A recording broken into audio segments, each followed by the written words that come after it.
say if you take a trip halfway around the world, you've got to expect you'll get your ticket punched.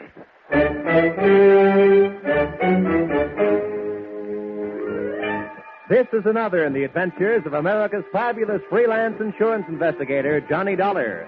At insurance investigation, Johnny Dollar is only an expert. At making out his expense account, he is an absolute genius.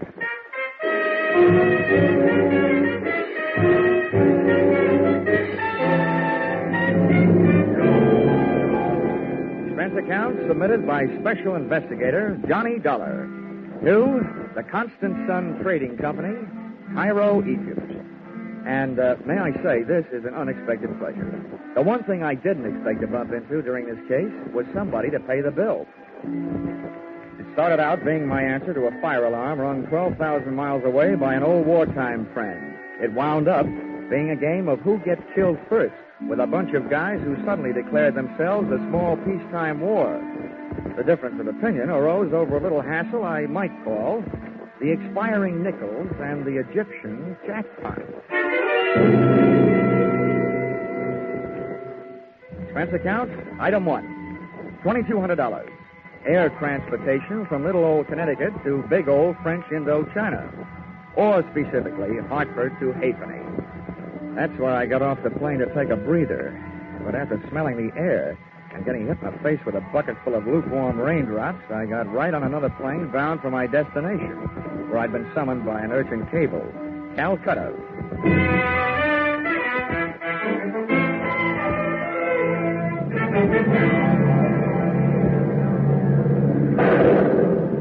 We took off on instruments in the downpour of a drenching monsoon. It was like climbing up a waterfall, blindfolded. We got chased up to 20,000 feet, clear up into the penthouse, by a batch of black-hearted thunderheads laced with lightning. And there we stayed, sucking oxygen for 9 dreary hours, and waiting for the moment we'd get off our island in the sky.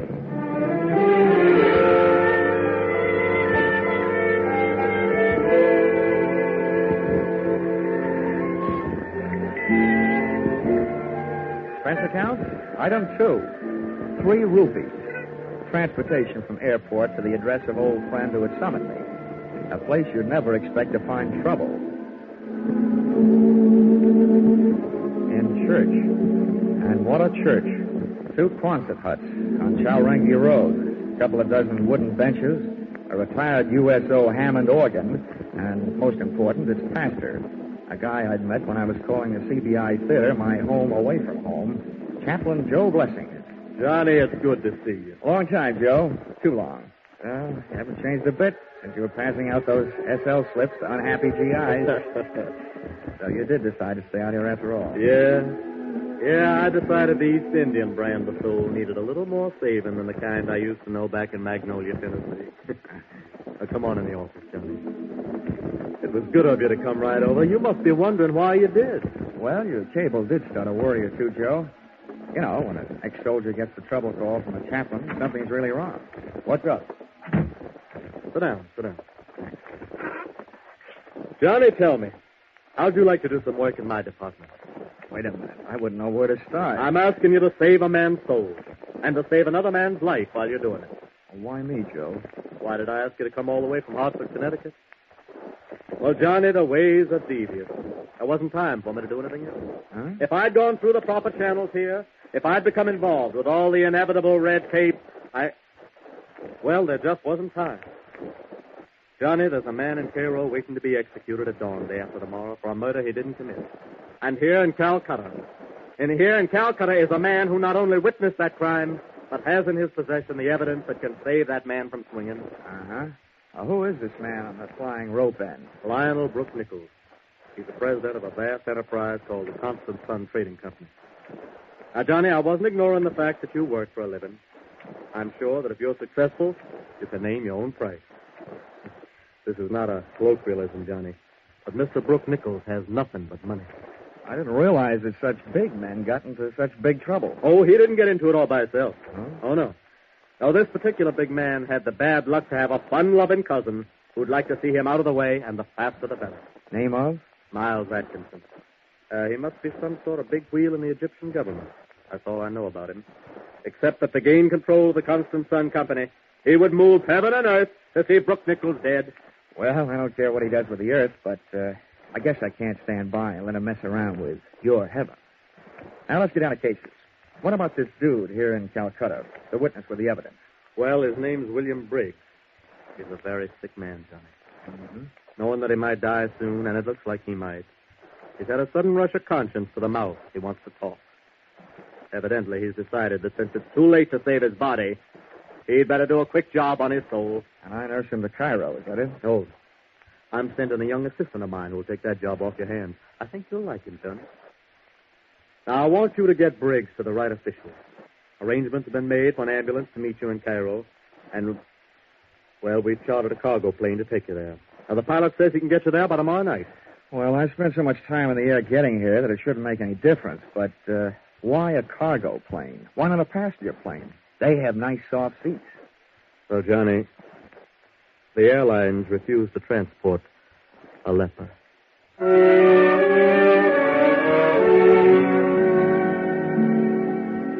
Heaven sure has some good salesmen on the road, and Chaplain Joe Blessings is one of the best.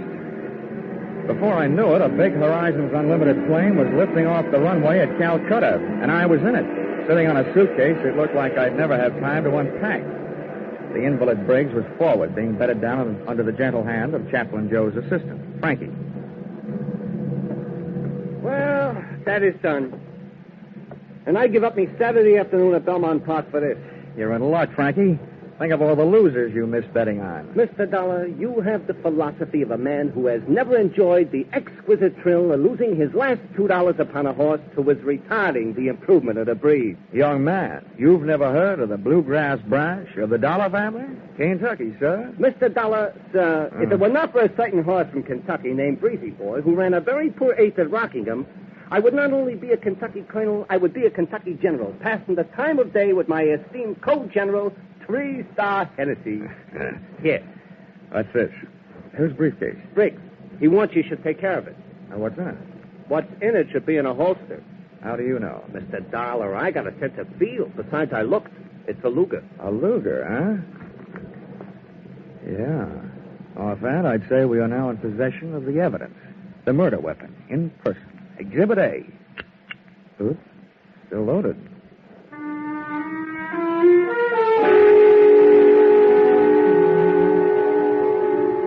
With Exhibit A making an arsenal out of my right coat pocket, we touched wheels at Bombay for 3 hours and fuel, and then hiked back up for the run across the Arabian Sea.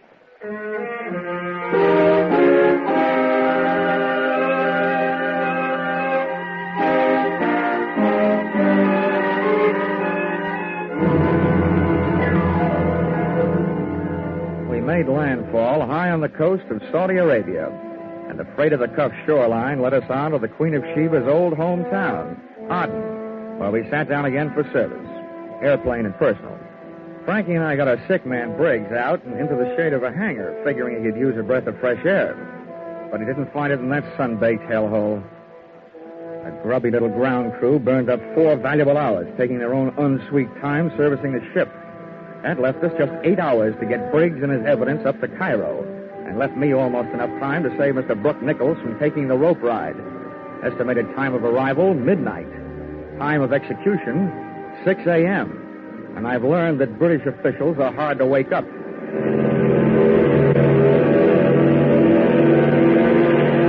pilot stood the ship straight on its tail and made a fighter takeoff getting out of there. We were 40 minutes out of Aden, about 5,000 feet above the Red Sea, when we ran into what I've learned to expect in my business, the unexpected. Well, could either of you gentlemen tell me where I pay my fare? Well, where did you come from? Hey, a walk-on like this I have not seen since Minsky. It's all right, gentlemen. You can pop your eyes back in. You've seen a woman before. Well, I've never scooped one up out of the sky before. Could it be she's an angel? What are you doing here? I'm afraid I'm what you'd call a stowaway. How'd you get aboard? When the plane was empty, I locked myself in the powder room. I'm sorry I had to do it this way, but I have to get to Cairo immediately. The next airline flight doesn't go out till 11 tonight. I should write to the captain and have him turn around and dump you back. Please, don't. I'm perfectly willing to pay my way. Don't worry. We can't spare the time. Mr. Dollar, There are only certain things which make air travel a pleasure to certain people. With me, that is a stewardess, and I would be glad to brief her about her duties. You go check the patient, Frankie. I'll check Miss Stowaway. That's what comes from always being only an assistant. I noticed that poor man in the stretcher when you took him out. Who is he? Never mind. What's your name? Fabian. What's so important you've got to get to Cairo this way? Sorry, Mr. Dollar, that's a secret. It's also a secret how you get into that tight little dress you're wearing. I'm glad you like it. A dress, yes. Secrets, no. When I find myself in an airplane with a stowaway, I smell trouble. That trouble you smell costs $85 an ounce. Now, listen, save your sharp talk for a cocktail lounge. Don't waste it here. You must think I'm kidding. This is serious. You're flying across international boundaries. Now, who are you? I told you. Fabian. Here's my passport, and here is money. How much? Okay. We'll call it a sort of bond to ensure your good behavior. $500. All that for good behavior? That's awfully high. So is this airplane. If you don't like it, jump.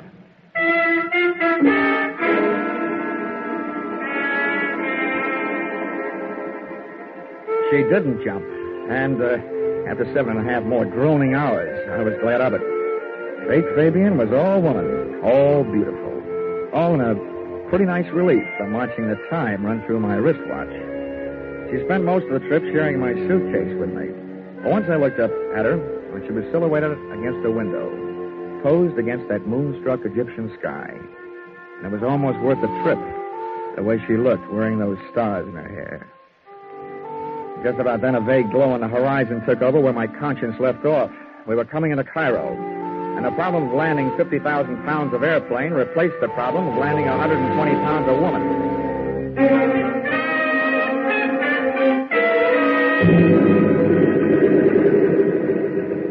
I've never learned how to hold back a sigh of relief when I hear those big tires take a hole in the runway. And I sighed another one when I saw an ambulance standing by at the parking ramp. By the time the loading platform was pushed into place and the door opened, the ambulance was backed up, ready to receive Briggs. Oh, are you the chap bringing Mr. Briggs in from Calcutta? Yeah, that's right. Never mind the stretcher. He's on one. Oh, right, sir. We'll fetch him off then. Come along, Roscoe. Come in. You all ready to go, Frankie? Mr. Dollar, watch your language. That is not the thing to say about Mr. Briggs. But he will look at home in that ambulance. Now then. Oh, congratulations upon the trip, Governor. Thanks. Take the other end, Roscoe. We'll hoist the poor chap out of here. Here we go now. Hey, I'd better check with the pilot, Frankie. Give these guys a hand, will you? They may need it getting down that ramp. Anything that moves me toward the end of this is a pleasure. Easy now. You want me to help lift him in? Hey, Mr. Dollar, these guys ain't just plain ambulance drivers.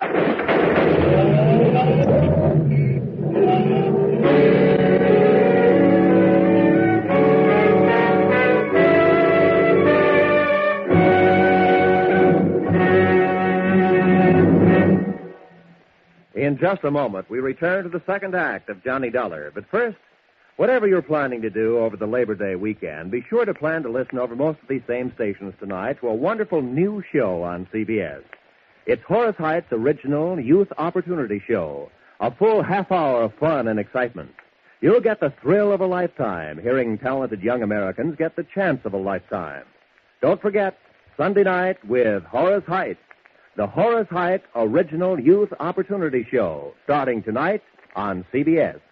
Tune in this fall for the shows that you love best of all. Listen carefully, here's the address. It's CBS. Now, with our star, Charles Russell, we return to the second act of yours truly, Johnny Dollar.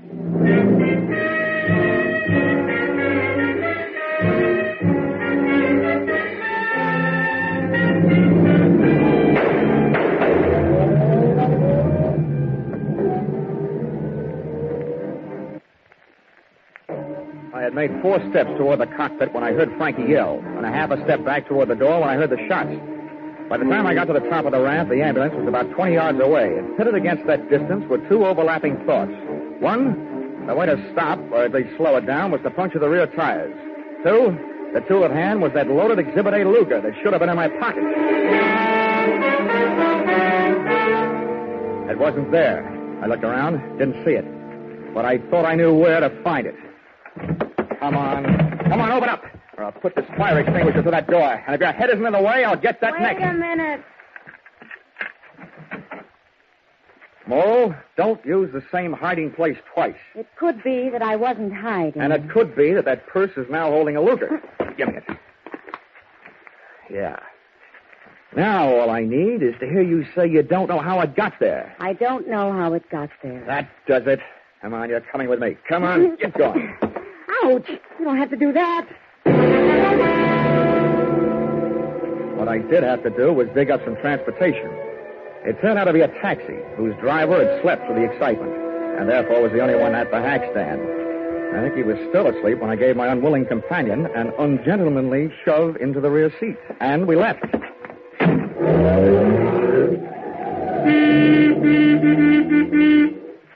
Nobody in full control of their faculties could drive the way he did. He knew he had a horn, but somebody had forgotten to tell him about brakes.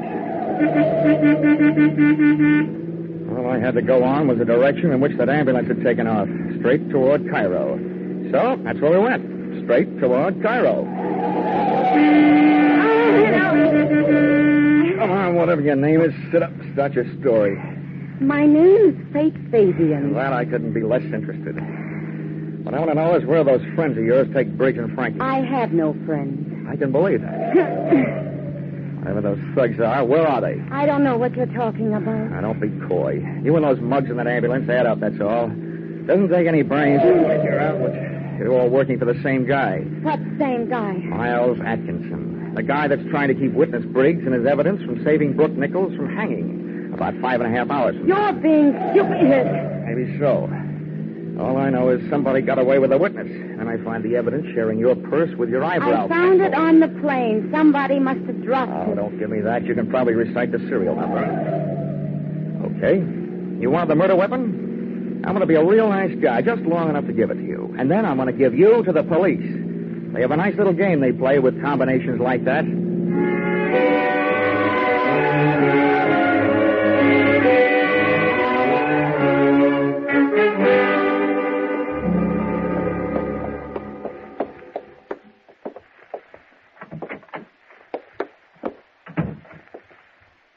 Hello.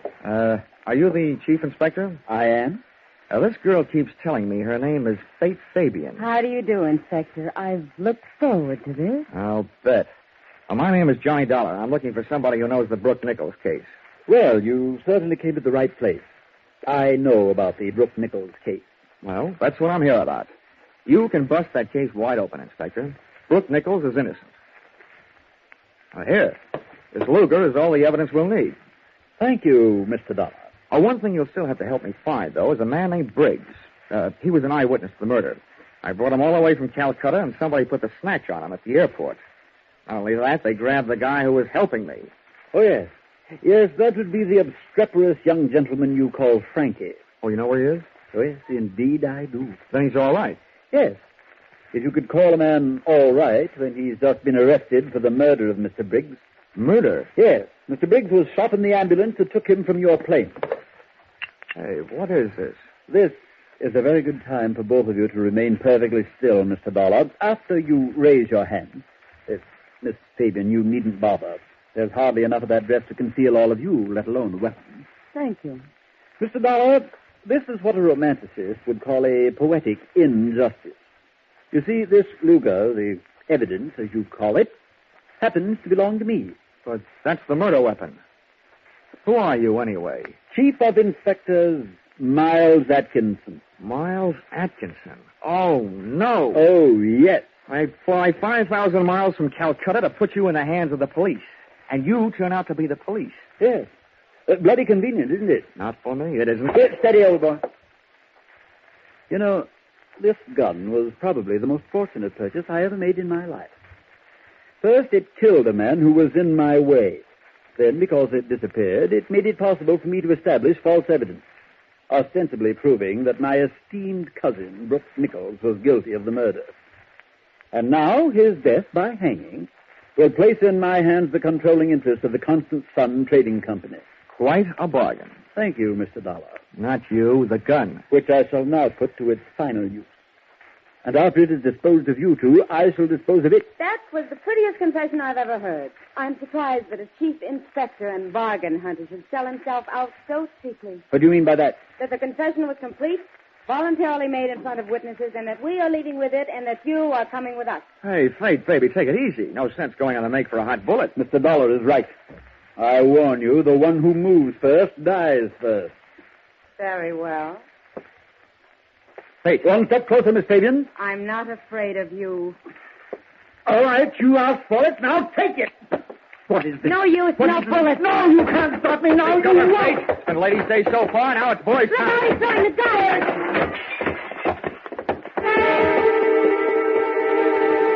He did throw the gun, but not at me. At the single light fixture in the middle of a ceiling. And when that went out, so did Atkinson. Out through the door. And the chase was on. It was no dope. He knew where the light switches were, and as we went racing past them, he switched them off. It was like night flying without the benefit of carrots in my diet. Chasing him down those long, empty, echoing corridors and up the stairs to the roof.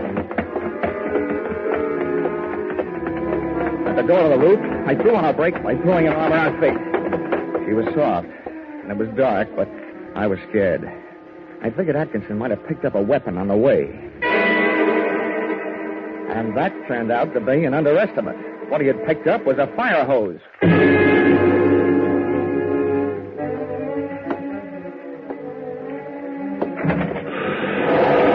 When we stepped through the door, we got hit by a big fat bolt of liquid lightning. A couple of 100 pounds of water backed up by a couple of 1,000 pounds of pressure. It felt like a salmon swimming upstream to spawn. Over at the edge of the roof, braced against the low parapet, was Atkinson, using all his weight to keep the writhing nozzle from flipping him around. He was just one man on a fire department's errand. Hey, Fate, I'll move around the other side. Try and throw that water off you. Get over that valve. See it? Where? That wheel over there. The end of the hose he ain't on. Clear off the water. Come on. Quick. I see it. I got it.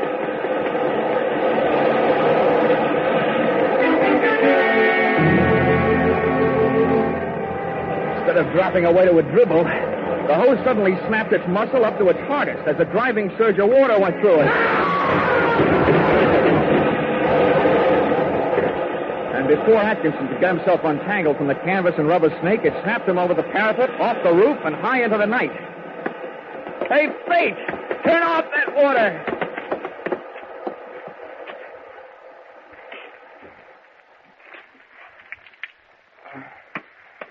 What happened? Oh, what a justice, baby. That fire hose threw Mr. Chief Inspector Atkinson off the roof. And he made a hole in one. Right through that gallows down there. The same gallows from which Brooke Nichols was supposed to hang in a few hours. That's horrible. Let's move away from here. Hey, wait a minute. That's not like you. After all, you're the gal who turned that water up instead of down. If you wanted it done right, why didn't you send a plumber? I won't ask you whether you meant it that way or not. As far as I'm concerned, it turned out just jolly this way. Oh, and while I'm at it, I'd like to thank you for taking such a brave chance with my life downstairs in the office. Oh, really, Mr. Dollar? I knew that gun wasn't loaded. I unloaded it myself back in the powder room in the airplane. Just before you accused me of trying to steal it, remember? The next time I take a shower, I promise to wash my mouth out with soap. But now I figure it's also about time you came clean. Really, now, who are you? I'm sorry. My name is still Fate Fabian. All right, you've made a sale. Your name is Fate Fabian. Well, what's your interest in this case? No interest at all. It's just part of my job. They do hire people to police the police, you know. I happen to be one of those people. Do you want to see my credentials? Your credentials look all right to me, baby.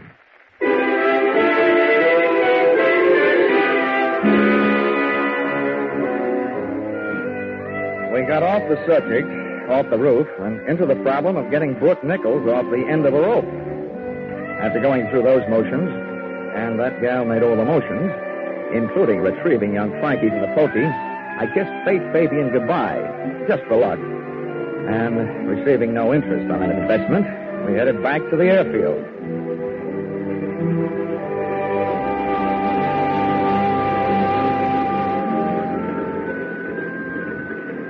By the time that fireball Egyptian sun had poked its top rim over the leftover GI issue hangars at the east end of the field. The plane was serviced and panning to pry open the sky. Came the time to board ship, came a visitor. I say, old boy, is Mr. Dollar about? Yeah, about right here. Oh, splendid, splendid. I'm Lionel Brooke Nichol. Congratulations. I suppose you know you saved my life. Yeah, with a lot of help, yeah. Well, I should like to make it up to you somehow. Is there anything I can do? Well, besides paying my expenses. Oh, naturally, naturally. Send your chit to the Constant Sun Trading Company. You'll be paid post haste. But beyond that. Well, it could do something for the guy who got me out here. Back in Calcutta, I have an old army buddy named Chaplain Joe Blessings. He runs a church. Oh, splendid, splendid. Perhaps I could donate a stained glass window or anything you suggest. Did you say anything? Yes, anything. Okay. Well, look, Chaplain Joe Blessings doesn't need a stained glass window because he hasn't got any place to put it. What he does need is a new church, a real one with steeples and all that. Oh. All right, then. Very well. Done.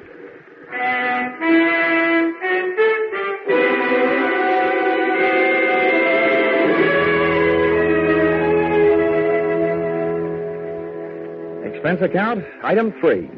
Same as original entry. Transportation from the land of the Sphinx to the land of the free, by way of Calcutta, where I delivered a happier, though wiser, Frankie. Received the blessings of Chaplain Joe Blessing, and ordered a custom-made lightweight pearl-handled blackjack in blue suede, and inscribed, "To Fate Fabian," with a hope that you will never fail to supply the black to go with this blue. Love, J.D. Well, I guess that's all. Oh, expense account total. Oh, wait, there's one more. Expense account item 4, $10. Paid to Cassidy's Pawn Shop, Hartford, Connecticut, for purchase of one hot air medal. After all that flying, I thought I deserved one. Now, expense account total, $5,350.40. If you don't think the founder of your company is worth that, kindly suggest someone who might. Yours, truly, Johnny Dollar.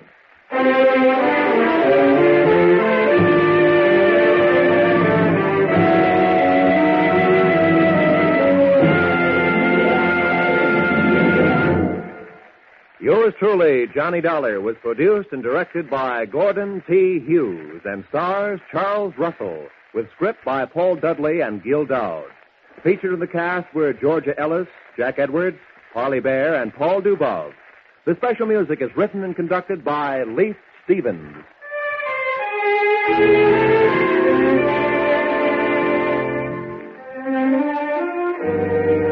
Be sure to be with us again when Johnny Dollar returns to the air after a short vacation. Listen on Saturday, October 1st, when another most unusual expense account is handed in by Yours truly, Johnny Dollar.